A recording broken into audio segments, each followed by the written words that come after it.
நான் ஸ்ரீ ஜோசப் விஜய் எனும் நான்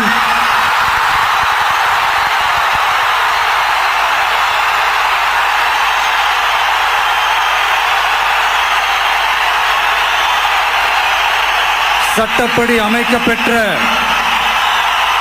இந்திய அரசியல் அமைப்பின்பால் உண்மையான நம்பிக்கையும் மாறா பற்றும் கொண்டிருப்பேன் என்றும் இந்திய நாட்டின் ஒப்பில்லாத முழு முதல் ஆட்சியையும் ஒருமையையும் நிலை நிறுத்துவேன் என்றும் தமிழ்நாட்டு அரசின் முதலமைச்சராக உண்மையாகவும் உளச்சான்றின்படியும்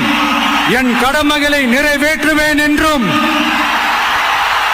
அரசியல் அமைப்பிற்கும் சட்டத்திற்கும் இணங்க அச்சமும் ஒருதலை சார்பும் இன்றி விருப்பு வெறுப்பை விலக்கி பலதரப்பட்ட மக்கள் அனைவருக்கும் நேர்மையானதை செய்வேன் என்றும் ஆண்டவன் மீது ஆணையிட்டு உறுதிமொழிகிறேன்.